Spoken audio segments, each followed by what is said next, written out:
Coming up on this month's SitRep, I'm going to be sharing what our team got up to when they visited the National Memorial Arboretum, Aliwal Barracks in Tidworth, Westminster Abbey, Downing Street and the Cabinet Office. And I'm also going to be telling you about an epic challenge that is happening right now, and I'll explain why you do not want to miss this year's Scotty's Ball.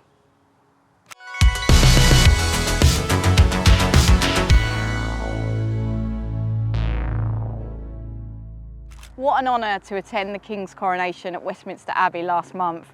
The whole experience was so surreal, but I felt so privileged to have been able to witness that moment of history. I was so nervous when I walked through the doors of Westminster Abbey, but I kept thinking of all the bereaved military families that we support, and just really felt like I was there to represent them. Seeing the royal family, our armed forces, and just being surrounded by the incredible atmosphere in London was simply amazing, and I don't think in that moment I could have felt any more British. The day after the coronation, I was invited to attend the big lunch at 10 Downing Street, and I took Brooke and Tilly along, and we had a really lovely few hours there. Our friends Sharky and George were there to provide entertainment to the children, so Tilly was well away, and there was so much lovely food, and the RAF band were playing, and the sun was shining. It was just really lovely to spend some time there, and we were so well looked after, and I was so thrilled that the Prime Minister and his wife knew all about Scotty's, and they'd actually requested that we sit with them for the lunch as well. So we were able to have a chat with them about the work Scotty's does and why it's so important that bereaved children and young people have support throughout their childhood. And I think just for me personally, like knowing that Scotty's is being spoken about by people who can really help to raise the charity's profile is so important.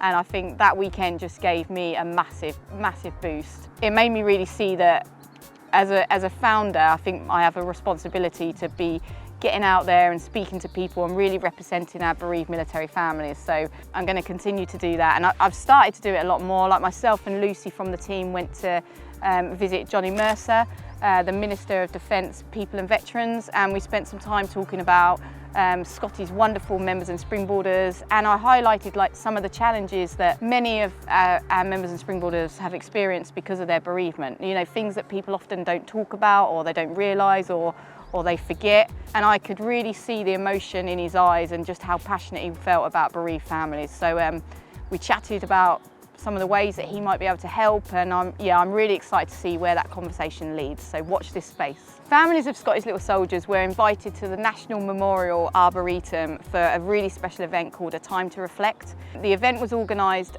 for bereaved armed forces families by the Defence Bereaved Families Group, and it was supported by the Royal British Legion, the Single Service Widows Associations, the War Widows Association, Scotty's Little Soldiers and SAFA. Scotty's were there to offer support to any child or young person who attended the event, and we were also there to really make sure that children and young people had a voice at the event and they were involved. It's so important that bereaved children and young people are kept involved with remembrance events like these, because often they can be forgotten about. One of our members, our Scotty members, read a poem, and one of our members lit a candle during the service, and it was just really moving. They did a fabulous job, and they did themselves, their parents, their families, and all of Scotty's proud. The National Memorial Arboretum is the nation's year-round centre of remembrance and a place to go to remember and honour all who served.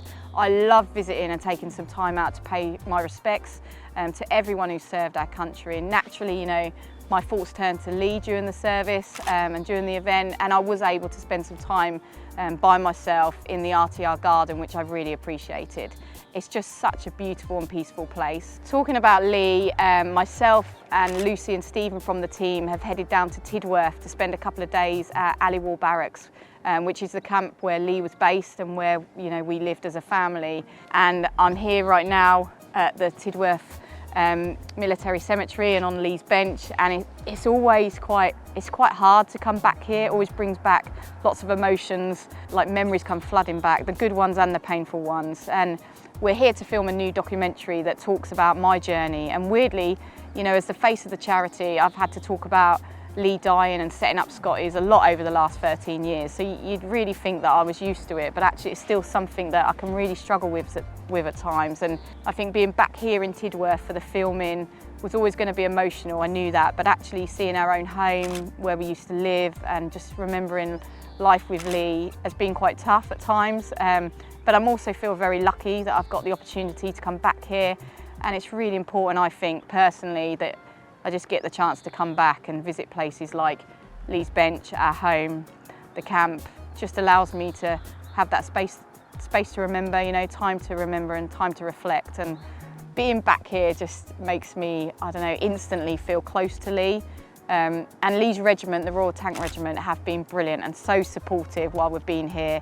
It's really important to bereaved families that our loved ones are never forgotten. So it's really nice to come back and visit the regiment and the camp.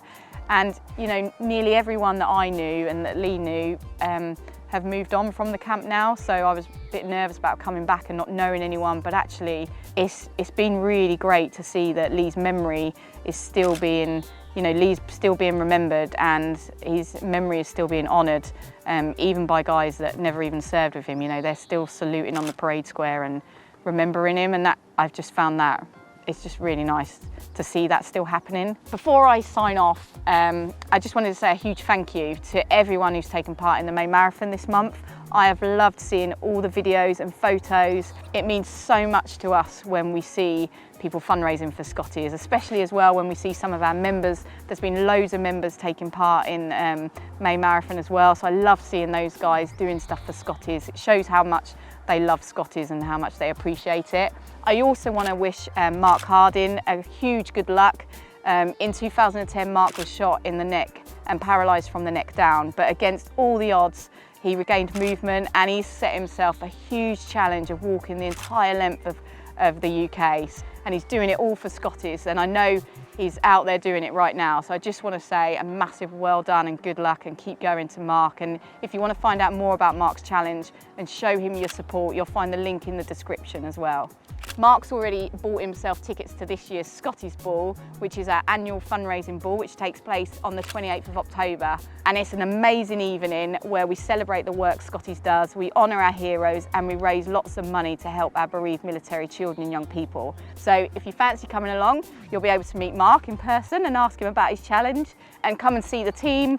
Then just order your tickets now. They're on our website, so head over to there and you'll be able to purchase your ticket and come along. There is no better feeling than being in a room full of people who are just so passionate about supporting Scotties. So yeah, make sure you check out the website, and the link for the tickets is in the description. Take care everyone, and I will see you next month when I'll be back with more updates from Scotties. If you are thinking about coming along to the Scotties Ball and purchasing tickets, why not just click here and check out the highlights video from last year's ball.